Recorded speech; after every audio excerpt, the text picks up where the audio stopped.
अस्सलाम वालेकुम नाज़रीन, सराबर खताब से मुखातिब है। डोनाल्ड ट्रंप ने जो कर दिया है ये इंतहाई गैर मामूली है। आज तक दुनिया ने ना तो ऐसा देखा है ना ऐसा हुआ है। इसने पूरी दुनिया को हिलाकर रख दिया है।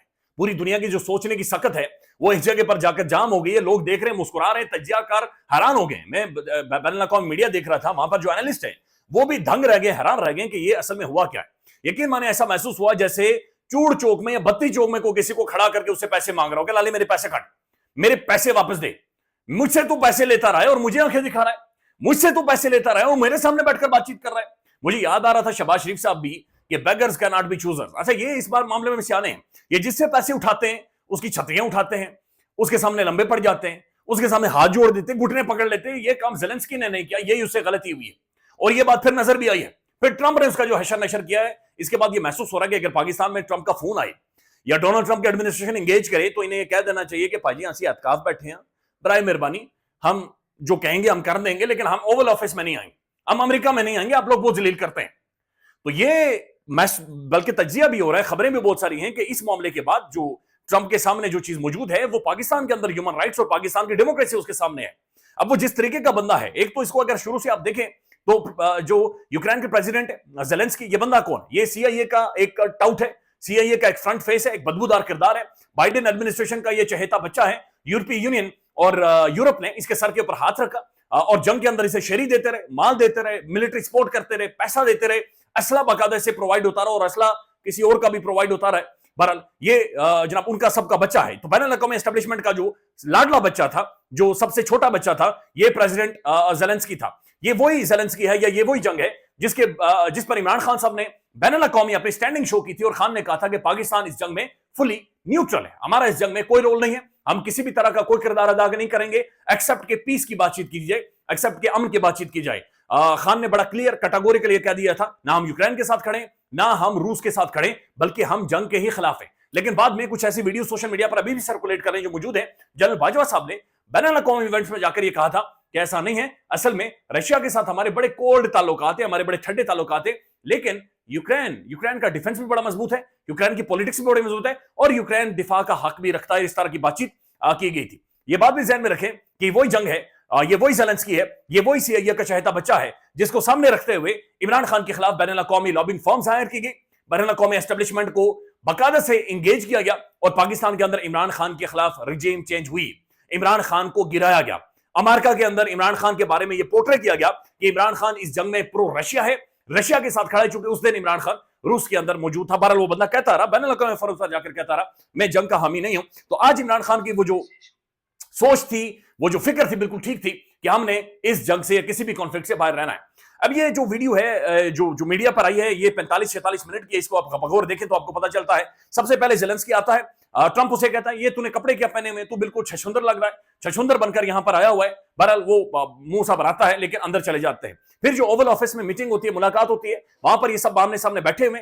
ट्रंप उसे बता रहा है कि ठीक है हम तुम्हारे साथ हैं, लेकिन मैं एक डील मेकर हूं, मैं एक बिजनेसमैन हूं, मैं एक कारोबारी बंदा हूं, मैं माल धमड़ी ये सारी चीजें समझता हूं, मैं तुम्हारी एक डील करवा रहा हूं और ये डील तुम्हारी रशिया के साथ होगी और बस जैसे हम कहेंगे तुम वैसे ही मानो। उसने कहा नहीं, ऐसा नहीं हो सकता। इससे पहले भी 2014 में भी क्राइमिया के ऊपर इन्होंने कब्जा किया था, उस वक्त भी एक पीस डील साइन हुई थी। मैं मैक्रोन के पास गया था, मैं बाकियों के पास गया था, जो कैदी हैं उनका भी एक्सचेंज हुआ था, लेकिन बाद में इसने उस सीज फायर को भी तोड़ा और कैदी भी हमारे रिहा नहीं किए थे। लिहाजा ये इस तरह से जो तुम सोल्यूशन करवा रहे हो ट्रंप को का, ये हमें कबूल नहीं होगा, इस तरह से सीज फायर नहीं हो सकता, वी नीड गारंटीज।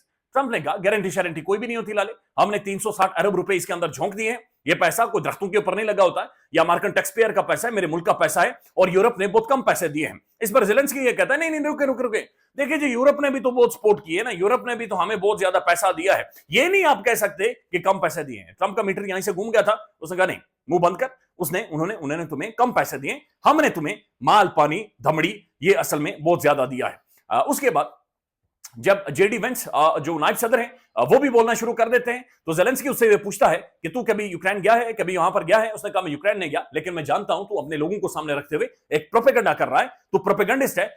इस पर ज़ेलेंस्की उसे कह रहा है तू गलत कह रहा है और तू लाउड हो रहा है, लाउड होने से तू अपना नैरेटिव या अपने बयान नहीं बना सकता। ट्रंप इसे कहता है नहीं ये लाउड नहीं है, तू लाउड है, तू लाउड है, तेरे पास कोई धमड़ी नहीं है, माल नहीं है, तेरी औकात ही नहीं है, दो पैसे तेरी औकात नहीं है। हम अगर पीछे हट जाएं तो रशिया तुझे मार मार के तेरी चमड़ी उतार देगा। और फिर ट्रंप उसे ये भी कहता है यू हैव नो कार्ड्स, तुम्हारे पास कार्ड सिर्फ वही हैं जो हम जब तक तुम्हारे साथ खड़े हैं, अगर हम हट जाते हैं तो फिर तुम्हारे पास कोई कार्ड्स नहीं है। मैं चाह रहा हूं कि मैं थोड़ा सा ये सुनाऊं आपको।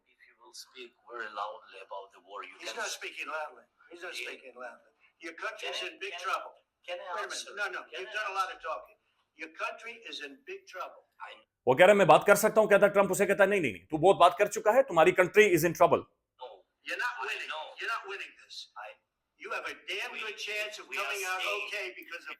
ट्रंप उसे कह रहा है कि तू नहीं जीतेगा, तेरे पास बहुत अच्छा चांस है इसमें से बाहर निकलने के लिए, और वो ये है कि तू सिर्फ हमारे साथ बैठे और हमारे पांव पकड़े तब तू आगे जाएगा। This a very clear statement, very very clear पैगाम है कि जब आप जंगों में साथ दे देते हैं, जब एक तरफ आप हिस्ट्री के जाकर खड़े हो जाते हैं और जब आप मान जाते हैं कि बगर्स हैं, आप लूजर्स हैं और आप नहीं कर सकते, तो फिर आपके साथ यही होता है। मैं आपको सुनाना चाह रहा हूं जनरल बाजवा साहब की इस जंग के ऊपर जो स्टेटमेंट है, या बाजवा साहब इस बारे में क्या समझते थे। ये 15 सेकंड का क्लिप है, आप खुद सुन लें। Ladies and gentlemen, Pakistan is deeply concerned about the conflict in Ukraine. With Ukraine, we enjoy excellent defense and economic relationships since its independence. With Russia, we had cold relations for a long time. ये बाजवा साहब ये कह रहे हैं, उस वक्त के army chief साहब, कि जो यूक्रेन है वो जनाब एक बड़ा तगड़ा जबरदस्त मुल्क है, उसके साथ हम इंजॉय करते हैं बहुत सारी मिलिट्री और बहुत सारी और चीजों को, बट रशिया हमारे उसके साथ बड़े कोल्ड रिलेशंस हैं। फिर ये एक और स्टेटमेंट है बाजवा साहब की, ये अगेन उनकी इसी तरह की कोई स्टेटमेंट है जो कि जाली और झूठा बयानिया बनाकर मुल्क में हैजान की कैफियत पैदा की गई और अभी इसी झूठे बयानिए से राह फरार इख्तियार की जा रही है। मेरे नजदीक इसकी बड़ी वजह 70 साल से फौज की मुख्तलिफ सूरतों में सियासत में मुदाखलत है, जो कि गैर आईनी है। इसलिए पिछले साल फरवरी में फौज ने बड़ी सोच और विचार के बाद फैसला किया कि आइंदा फौज किसी सियासी मामले में मुदाखलत नहीं करेगी। मैं आपको यकीन दिलाता हूं कि हम इस पर सख्ती से कारबंद हैं। क्या आप ये समझते हैं कि मुल्क में एक बैरूनी साजिश हो और आर्म फोर्सेस हाथ पे हाथ, ये उस बारे में बातचीत कर रहे हैं जो कि बुनियादी तौर पर थी, जो एक नैरेटिव बयानिया बन रहा था पाकिस्तान में रिजीम चेंज के ऊपर, तो उन्होंने कहा कि जनाब ऐसा हो नहीं सकता कि फौज यहां पर मौजूद हो और ये सारी चीजें हो सके। तो ये बड़ी क्लियर इंडिकेशंस इंटरनेशनली आ रही हैं कि चीजें बैनुल अक़वामी तौर पर बहुत ज्यादा बदल चुकी हैं। अब हुसैन नदीम साहब का आज से चंद दिन पहले मैंने एक इंटरव्यू किया था, मैं सिर्फ आपको उनकी एक स्टेटमेंट सुनाना चाह रहा हूं। जब मैंने उनसे पूछा कि क्या ट्रंप एडमिनिस्ट्रेशन अभी तक पाकिस्तान के ऊपर कोई, पाकिस्तान के अंदर डेमोक्रेसी या ह्यूमन राइट्स के ऊपर कोई बातचीत क्यों नहीं कर रहे, हुसैन नदीम साहब ने क्या कहा था, ये सुन लें। प्रेसिडेंट ट्रंप को अभी 1 महीना हो गया पूरा, तो क्यों नहीं अभी तक कुछ हुआ? ये बुनियादी तौर पर ये कह रहे हैं कि तसल्ली रखें, और तसल्ली इस तरह से रखें कि उन्होंने कहा कि 1 महीना हुआ है डोनाल्ड ट्रंप को अभी आए हुए, और अभी तक जो साउथ एशिया के ऊपर रिप्रेजेंटेटिव्स हैं या जो अथॉरिटीज हैं वो भी अभी तक फाइनल नहीं हुई हैं। लिहाजा अभी बहुत सारी चीजें हैं जो कि जिनके ऊपर ग्राउंड वर्क होना है या जिनके ऊपर डॉक्यूमेंटेशन होनी है, पेपर वर्क होना है, और उसके बाद आकर चीजें सामने आएंगी। अब ये वादे कर रहा है बहुत सारी चीजें कि जनाब अगर उससे पहले पाकिस्तान बहुत सारा कोर्स करेक्शन अपनी कर ले तो ठीक होगा, नहीं तो बाइडेन, ये जो ट्रंप जिस तरीके से मामलात को चला रहा है ये बहुत गैर मामूली है। नाज़रीन, एक और खबर है, और ये पाकिस्तान में साफियों के हवाले से है। जर्नलिस्ट नौकरियों से फारिग किए जा रहे हैं, उन्हें निकाला जा रहा है पाकिस्तान के प्राइम टेलीविजन से। समीना पाशा साहबा को ऑफ एयर किया गया है, नजम बाजवा साहब को ऑफ एयर किया गया है, काशिफ अब्बासी साहब को ऑफ एयर किया गया है, हबीब अकरम साहब को ऑफ एयर किया गया है, पारस जानजेब साहबा को ऑफ एयर किया गया है, और इन सबको बिल्कुल साइडलाइन किया जा रहा है, बिल्कुल ऑफ एयर किया जा रहा है। अब मैं देख रहा था तालिब हुसैन साहब ने भी ट्वीट किया कि मैं भी ऑफ एयर हो रहा हूं, लेकिन उसके ऊपर तारिक मतीन साहब ने ट्वीट किया कि जनाब सर का गला खराब है, और एक तो इनकी व्यूअरशिप कोई भी नहीं थी, यानी तालिब हुसैन शाह साहब का शो देखता ही कोई नहीं था, यानी कोई बंदा लिटरली अगर जाकर देखे भी तो सरदर्द लेकर वापस आता था, देखता ही कोई नहीं था। लेकिन बहरहाल तालिब हुसैन साहब कहते हैं कि मैं भी ऑफ एयर हो रहा हूं, अपने यूट्यूब से भी ऑफ एयर हो रहा हूं, अपने टीवी प्रोग्राम से भी ऑफ एयर हो रहा हूं। इमरान रियाज खान साहब ने एक मशवरा दिया, और ये बड़ा वैलिड मशवरा है कि पाकिस्तान के अंदर तमाम तर जर्नलिस्ट, तमाम तर साफी जब तक ये इंतजार करें, एंकर्स इंतजार करें कि एक एक करके सबको ऑफ एयर किया जाएगा, यकमुश्त सारे ऑफ एयर हो जाएं, यानी सारे खुद डिसाइड कर दें कि हमने प्रोग्राम नहीं करना, जिससे करवाना है कर लें, तजियाकारों को बिठा दें या फिर कुछ टाउट्स को बिठा दें, फिर वही टीवी प्रोग्राम करते रहें, वही चीजें डिसाइड करते रहें, वही फैसले करते रहें। तो इसी तरह से मामला अगर चलाने तो चलाएं, बाकी कोई भी बंदा इसके ऊपर आकर बातचीत ना करे। नादरीन, एक और खबर आ रही है, और ये बड़ी अलार्मिंग खबर है।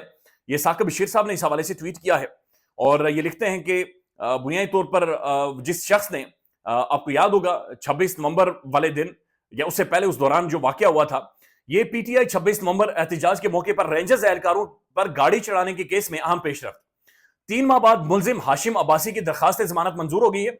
मुलजिम पर गाड़ी की टक्कर से 6 रेंजर्स एहलकारों को शहीद करने का इल्जाम है। इंसदाद दहशतगर्दी अदालत के जज अबू अल हसनैन मोहम्मद जुल्करनैन ने जमानत मंजूर कर ली है। ख्याल रखिएगा, अपडेट करेंगे। अल्लाह हाफिज।